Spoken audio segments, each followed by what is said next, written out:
तुम्हाला जर घ्यायचे असतील तर ओळखायच्या कशा, कारण खूप जास्त असे फ्रॉड वगैरे होतात मार्केटमध्ये। कवड्या बिया देतात, बियात ना त्या पण कापण्याची टेक्निक असते आणि आतमध्ये जो घर पण आहे ना एकदम मस्त आहे, मोठे मोठे घर आहेत। आज आपण खास आपले कोकणातील गावावरून आलेल्या ओल्या काजूगरांची भाजी बनवलेली आहे। नमस्कार मंडळी, तुमचं पुन्हा एकदा स्वागत आहे आपल्या चॅनलच्या एका नवीन अशा व्हिडिओमध्ये। तर मंडळी, मागच्या व्हिडिओमध्येच तुम्ही पाहिलं असाल की आपल्याला कोकणातल्या गावावरून स्पेशल भेटवस्तू आली होती, ती म्हणजे ओल्या काजूच्या बिया। आणि आता कसा फेब्रुवारी महिना चालू झाला नाही की ह्या बियांचा सीझन सुद्धा चालू होतो आणि मार्केटमध्ये सुद्धा ना तुम्हाला या हळूहळू बिया सुद्धा पाहायला भेटतील।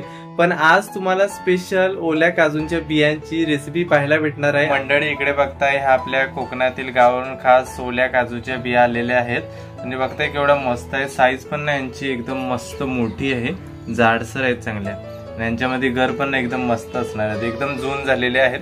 तर ह्या बिया आता आपण कटिंग करायला घेतोय। इकडे कोयती घेतलेली आहे आणि ही इकडे टोकदार सुरी आहे।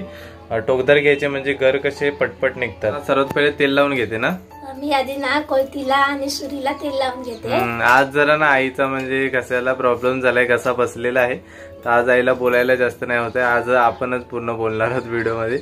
तर आता सर्वात पहिलं तर पूर्ण आई कोयतीला तेल लावून घेते। तेल कशाला, तर ओल्या काजूचे जे बी असतात ना त्यांना खूप चीक असतो, म्हणून चीक सुरीला किंवा हाताला लागू नये ना, म्हणून हाताला, कोयतीला, सुरीला सर्व ठिकाणी आपल्याला तेल लावून घ्यायचं आहे। इकडे आपण काजूच्या बिया बघताय कटिंग करायला घेतलेल्या आहेत आणि आतमध्ये जो घर पण आहे ना एकदम मस्त आहे, मोठे मोठे घर आहेत, कारण बिया पण आहेत ना ते जाडसर आहेत ना, त्याच्यामुळे घर पण एकदम चांगले मस्त भरलेले आहेत। ह्या ओल्या काजूच्या ज्या बिया असतात त्यांना आतमधून अशा पूर्ण चिकालू असतात, चीक असतो आतमध्ये, त्याच्यामुळे कसं हाताना वगैरे डाग पडण्याची शक्यता असते। ही जी स्किन असते ना ही जाड असते, त्याच्यामुळे इकडे असे काळे काळे डाग पडतात, म्हणून तेल लावून घ्यायचं नेहमी।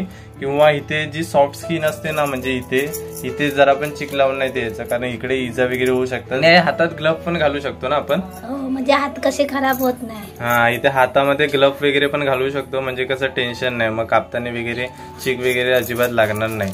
आणि इकडे ना ह्या ज्या ओल्या काजूच्या बिया आहेत ना आता मार्केटमध्ये पण चालू होतील, तर तुम्हाला जर घ्यायच्या असतील तर ओळखायच्या कशा, कारण खूप जास्त असे फ्रॉड वगैरे होतात मार्केटमध्ये। कवड्या बिया देतात खूपच जास्त महागात। तर ह्या बघा, ह्या जे जून बिया असतात ना त्याच्यामध्ये म्हणजे घर असतो, ह्या आतमध्ये ना अशा एकदम टणक असतात आणि ज्या कवड्या बिया असतात ना त्या पूर्ण अशा दाबल्या की तुम्हाला एकदम सॉफ्ट सॉफ्ट वाटेल, पण या जून बिया असतात ना तर एकदम कडक तुम्हाला लागतील। त्याच्यावरून ओळखू शकता ही जी बी आहे ती ओरिजिनल आहे, म्हणजे याच्यामध्ये आतमध्ये घर एकदम चांगला असणार। आणि मंडळी दुसरी पद्धत म्हणजे बी ओळखण्याची, की इथे ना ज्या कवड्या बिया असतात त्या इथे टोकाच्या साईडला अशा गुलाबी गुलाबी कलर तुम्हाला दिसेल, त्याच्यावरून ओळखू शकता की ही कवडी बी आहे आणि याच्या आतमध्ये ना तुम्हाला अजिबात घर मिळणार नाही किंवा एकदम लहान घर असणार। आणि जे जून असतात ना ते पूर्ण परिपक्व झालेले असतात, बघा इकडे ना असा काळा काळा हलकासा कलर दिसेल, त्याच्यावरून ओळखू शकता की ह्या ज्या बिया आहेत ते एकदम जून झालेले आहेत। बियात ना त्या पण कापण्याची टेक्निक असते, हा जो देठ असतो ना त्याच बाजूने आपल्याला कापून घ्यायच्यात। आता तुम्हाला आई कापून दाखवेल कशा प्रकारे कापली जातात ते। हे बघा, अशा देठाच्या साहाय्याने आपल्याला कापायचं आहे, म्हणजे कापायला पण व्यवस्थित आपल्याला जमतो ते। हे बघा, अशा प्रकारे ना व्यवस्थित मग त्यांना बरोबर असे दोन भाग होतात। आता हे सर्व जे बिया आहेत आपल्या कटिंग करून झालेल्या आहेत, आता आतमधून आपण घर काढायला सुरुवात करतोय। हे बघा, टोकदार सुरी कशाला आपण घेतलेली, तर बघा पटपट आपण घर काढू शकतो याच्याने। आणि ना इथे एक कपडा सुद्धा घेतलेला आहे, हाताला चीक लागायला नको म्हणून। तुम्ही ग्लव्ह असतील तर मग कपडा घेण्याची गरज नाही तुम्हाला। आणि अशा प्रकारे टोकदार सुरीच्या साहाय्याने आपल्याला एक एक एक एक घर जो आहे तो काढून घ्यायचा आहे। घराच्या साईडला पण अशा ना साला असतात, त्या बघा अशा प्रकारे काढून टाकायच्या पूर्ण, म्हणजे घर ना तो पूर्ण स्वच्छ होऊन जातो। हे वाटप करण्यासाठी आपण या सर्व गोष्टी रेडी केलेल्या आहेत। इथे एक वाटी आपण खोबरा घेतलेला आहे, एक कांदा घेतलेला आहे, खोबरा आणि कांदा व्यवस्थित भाजून घेतलेला आहे आणि 5 इकडे लसणीच्या पाकळ्या घेतलेल्या आहेत। ह्या सर्वात आपल्याला मिक्सर मध्ये वाटून घ्यायचं आहे।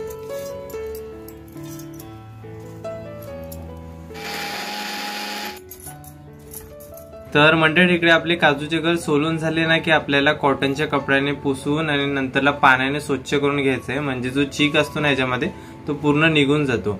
तर आता आपण फोडणी द्यायला घेतोय आणि फोडणीसाठी आपल्याला सर्व सामग्री लागणार आहे।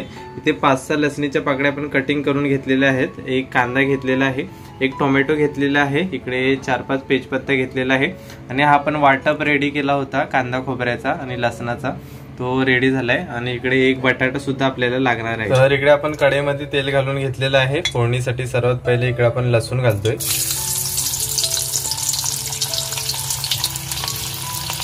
हा इकडे तेजपत्ता आणि कटिंग केलेला कांदा।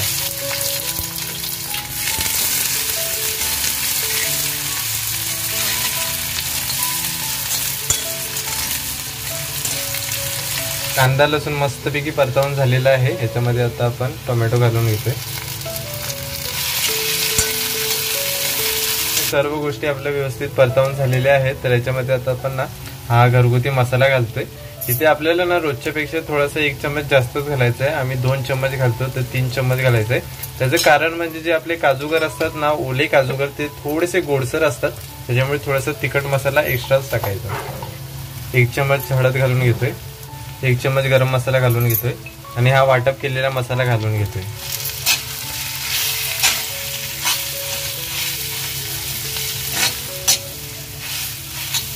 थोडा थोडा ना पाणी घालून याला व्यवस्थित आपल्याला परतवून घ्यायचं आहे।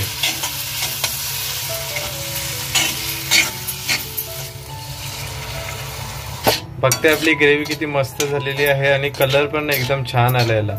त्याच्यामध्ये आता आपण ओले काजूगर घालून घेतोय आणि हा इकडे एक बटाटा कटिंग करून घेतला होता तो सुद्धा घालून घ्यायचा आहे।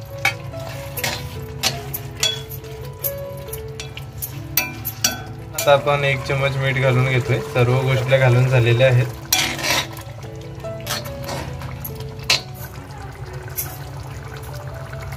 फायनली आता आपल्या ओल्या काजूगरांची भाजी बनवून रेडी झालेली आहे। बघताय केवढी मस्त आणि सुंदर दिसते। आज आपण खास आपल्या कोकणातील गावावरून आलेल्या ओल्या काजूगरांची भाजी बनवलेली आहे। आपण जेवायलाच बसलेलो आहोत आणि आज बघताय मस्तपैकी ही आपली काजू मसाला भाजी आहे आणि इकडे सोबत आपण सुकटवणी सुद्धा बनवला होता शेवग्याची शेंग घालून मस्तपैकी। चला आता टेस्ट करून सांगतो तुम्हाला भाजी कशी झालेली आहे आपली।